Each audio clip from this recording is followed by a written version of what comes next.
I'm Jenn Kammerdiener, founder, CEO, and lead practitioner of ClearPath Learning Group. This is Paths to Performance, where we talk simply about learning and development, navigating change, and the nature of true performance.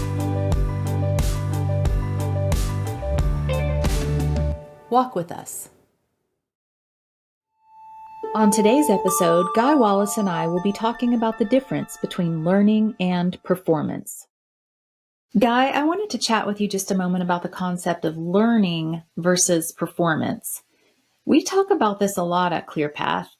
Our official company name, as established in 2009, is ClearPath Learning Group, which has been a topic of conversation ever since because our work really is in the overall space of people work, which can be broad and complex. And specifically in that space, we pursue performance-related work.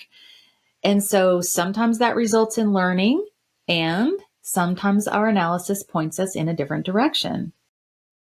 Well, I have a saying that it's not all about learning, it's all about performance, even in a learning organization.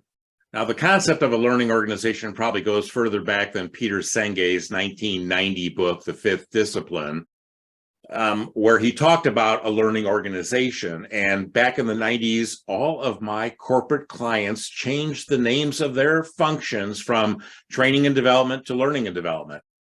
And so I think that sometimes that's misleading to our clients because it's not really all about learning. If we're doing performance-based instruction or training or learning, we're really trying to affect and impact performance of the individual, of the processes, of the organization.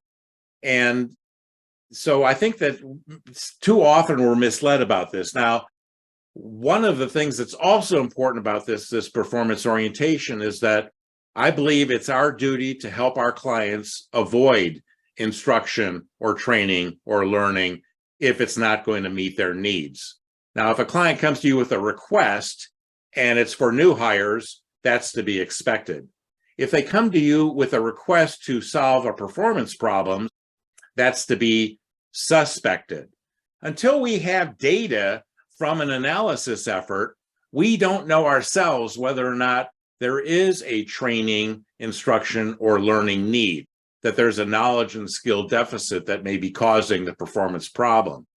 So I think it's important to always take the order from the client and then conduct an analysis and then inform the client's business decision-making process at the end of the analysis effort so that they can make a conscious business decision to continue with a learning and development effort, to pivot to some non-instructional intervention, or to do both. And so the learning language, I think, is confusing, and that works in educational learning contexts, but isn't as, it's misleading, I think, in an enterprise learning context where we're there generally to help people learn how to perform. They're not there on the payroll to learn. They're on the payroll to perform tasks, to produce outputs that meet the various stakeholders' requirements. Thanks for joining us. I'm Jenn Kammerdiener, and it's been a pleasure. You can visit us at clearpathlearninggroup.com. Stick around as Guy and I continue our conversation. Next up, performance-based versus content-based.